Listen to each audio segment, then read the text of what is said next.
Hi neighbors, welcome to my channel. My name is Jerry Ellen. Today we're doing a crockpot stew for two.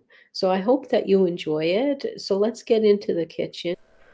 Okay, I've been preparing my vegetables for my crockpot stew for two.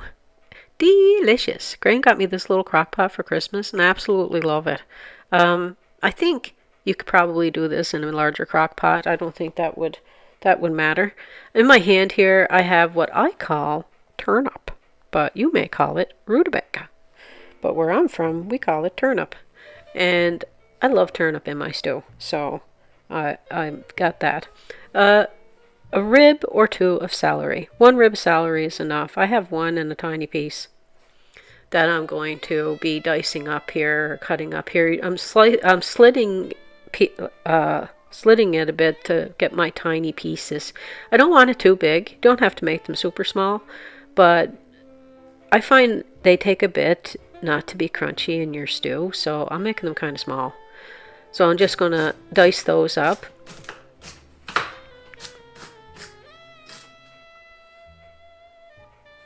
The vegetables that take a bit more time, to cook, I'm going to make them a bit smaller. The potatoes cook faster than anything else that I'm putting in here, so I'm going to make those bigger. And I'm going to dice up my turnip. Probably about, I love turnip, so I'm putting like a cup worth probably of these diced up pieces of turnip.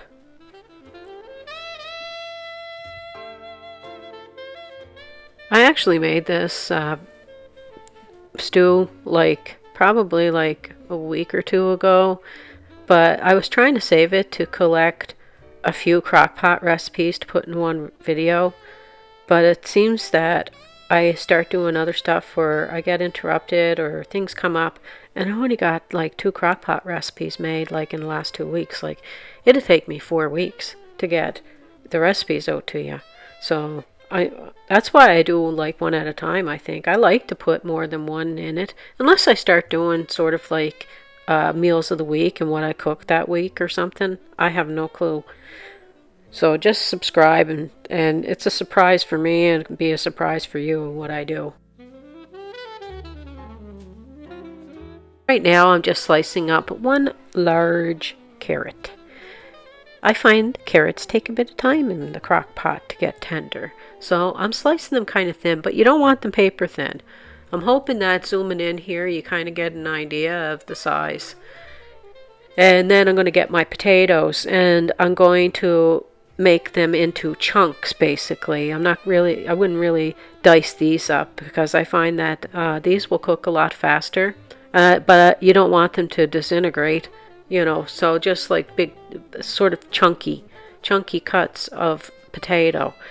And my potatoes, some of them I consider kind of medium, and some of them I consider kind of small. But if you get yourself 2 medium to 3 medium potatoes and cut them into chunks, that'd be good. The amount can vary slightly in the vegetables that you're putting in, but I like to make sure that there's enough liquid to make a nice gravy. The gravy on this, oh, it's so good. It's not too thin, but it's not really thick. The gravy that ends up cooking with this. So good, so good. Spoiler alert.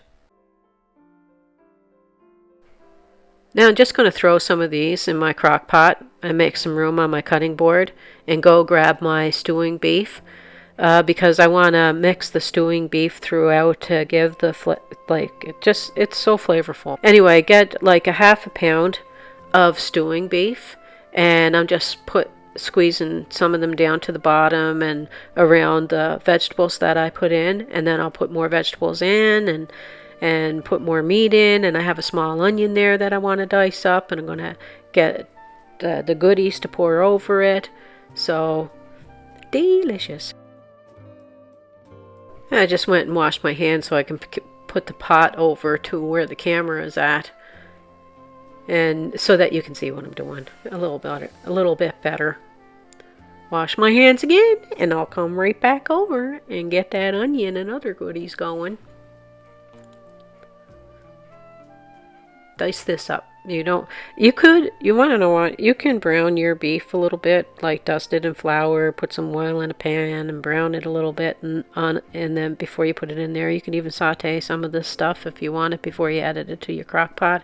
But I just kind of wanted to do one of those, dump it all in there, and it works, so don't worry about that. But you can do it, that step, if you feel like it. Now I have 2 cups of beef broth that I measured out that I'm going to pour into a mason jar, because this is how I mix the flour that I'm going to add to make sure that there's no lumps. Grew up doing that. That's how we did it all the time. But if you don't have like a mason jar that you can put a lid on, like you could use a whisk, I guess, in a bowl. But to this 2 cups of beef broth, I'm adding 213 milliliter can of pizza sauce, or you can use a marinara sauce, or you can use just like any kind of tomato sauce that you want. I find that these little cans of pizza sauce I pick up now because it's just a good size for what I want to make a lot of times, and there's some seasonings in it. And then you're going to add some salt and pepper to taste to this. The tomato sauce gives it, the beef broth, an extra level of richness, I find. I find a lot of times of making like a broth for a gravy, I like putting like tomato paste that's diluted with water, or tomato sauce or something.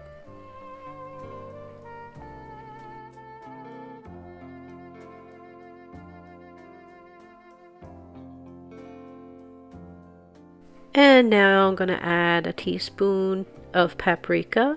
You put a half teaspoon to a teaspoon of paprika in there.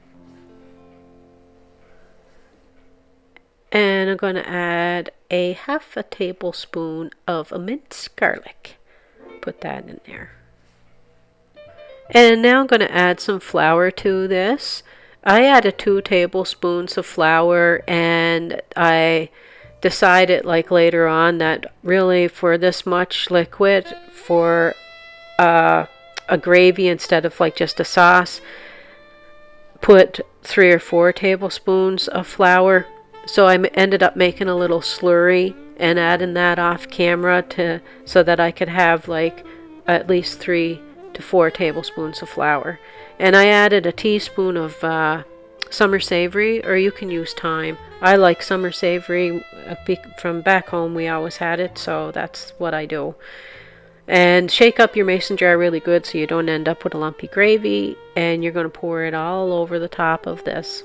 Oh, and neighbors, after I pour all this on and I mix it through with my little spatula there, at the end I'm going to add some frozen peas that I had thawed in some water to add to this just for a few minutes at the end, because we like peas. You don't have to add that. I'm going to cook mine on high.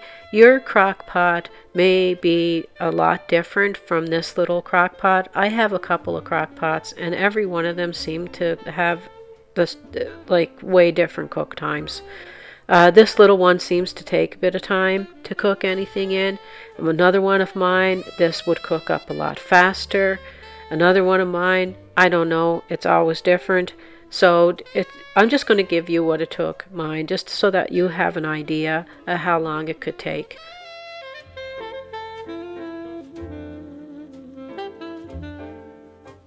Make yourself some tea biscuits or scones or whatever you want to call them, scones, and have it with this, dinner rolls, something to dip in that gravy, because you're not going to be able to get enough of it.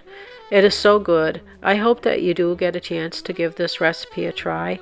For this one little recipe that really shouldn't take me 10-minute video to do, but it did, or 10-11-minute video to do, Maybe this is why I shouldn't put like a bunch of recipes in one video, because you guys would be watching a video like for 35, 45 minutes, maybe even an hour. I don't know. So one recipe at a time in this house. I don't know. Just subscribe so that if you like the videos, if you like the recipes, if you like the company, I hope that you subscribe. I hope that you like the video. I hope that you come back again and again and again and help my channel grow.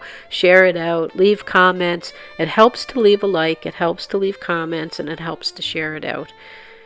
That'll help the algorithm a lot with my videos. So anyway, peace, love, and God bless. And I hope that you do all come back again. I love you all. Take care, everyone. Bye.